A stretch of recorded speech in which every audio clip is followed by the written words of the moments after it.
ഇവൻ നിന്റെ കൂടെ +2 പഠിച്ചതല്ലേ? ഇവൻ പ്രയാതത്തിനെ കൊഴിപ്പിക്കോ? എന്റെ അമ്മയോ മന്ത്രവാദി നല്ല ഇലക്ട്രീഷ്യനാ.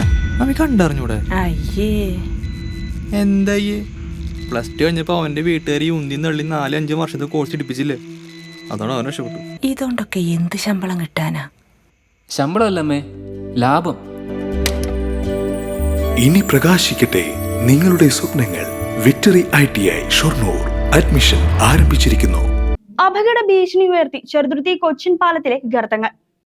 കനത്ത മഴയെ തുടർന്ന് തൃശൂർ, പാലക്കാട് 2 ജില്ലകളെ ബന്ധിപ്പിക്കുന്ന ചെറുതുരുത്തി കൊച്ചിൻ പാലത്തിന്റെ സ്ലാബുകൾ കൂട്ടിയോജിക്കുന്ന സ്ഥലത്തെ ടാറിംഗ് പോയതിനെ തുടർന്ന് ഗർത്തങ്ങൾ രൂപപ്പെടുന്നു. അടിയന്തരമായി അധികൃതർ ശരിയാക്കിയില്ലെങ്കിൽ വീണ്ടും പല ദുരന്തങ്ങളും കാണേണ്ട അവസ്ഥ വരും. സമാന രീതിയിൽ 2-3 വർഷങ്ങൾക്ക് മുമ്പ് ഇതേ രീതിയിൽ ഗർത്തങ്ങൾ രൂപപ്പെടുകയും ഇരുചക്ര വാഹന യാത്രക്കാരൻ തെറിച്ചു വീണ മരണം സംഭവിക്കുകയും ഉണ്ടായിട്ടുണ്ട്. ദിനംപ്രതി 2 ജില്ലകൾക്കുമായി ആയിരക്കണക്കിന് വാഹനങ്ങളാണ് ഈ പാലത്തിന്റെ മുകളിലൂടെ പോകുന്നത്. ഇതുകൂടാതെ വളരെ ഭാരം കയറ്റിയ ലോറികളും പോകുന്നുണ്ട്. ഇപ്പോൾ തന്നെ വാഹനങ്ങൾ പോകുമ്പോൾ ഭയങ്കര ശബ്ദത്തോടു കൂടിയാണ് ഈ സ്ഥലങ്ങളിൽ എത്തുമ്പോൾ അനുഭവപ്പെടുന്നത്. അടിയന്തരമായി അധികൃതർ ഉണർന്നു പ്രവർത്തിച്ചില്ലെങ്കിൽ വീണ്ടും ഒരു ദുരിതം കാണാൻ ഇടവരുമെന്ന് മുള്ളൂർക്കര ഗ്രാമപഞ്ചായത്ത് അംഗം PC നാരായണൻകുട്ടി പറഞ്ഞു. പാലക്കാട് തൃശ്ശൂർ ജില്ലയെ ബന്ധിപ്പിക്കുന്ന നമ്മുടെ ഭാരതപ്പുഴ പുറകിലുള്ള പുതിയ കൊച്ചി പാലം ഇപ്പോൾ അതിൻ്റെ അവസ്ഥ കണ്ടു കഴിഞ്ഞാൽ യാത്ര ചെയ്യാൻ പറ്റാത്തൊരവസ്ഥയാണ്.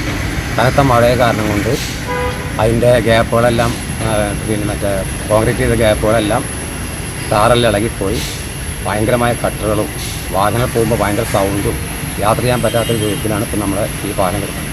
അത് അധികൃതർ എത്രയും പെട്ടെന്ന് വേണ്ട നടപടി സ്വീകരിച്ച് ഉടനെ സഞ്ചാരികളൊക്കെ മാറ്റി സുഖമായ യാത്രയ്ക്ക് ചെയ്തു തരാനുള്ള സൗകര്യം ചെയ്യണമെന്ന് ആണ് എൻ്റെ അഭിപ്രായം. News desk CCV.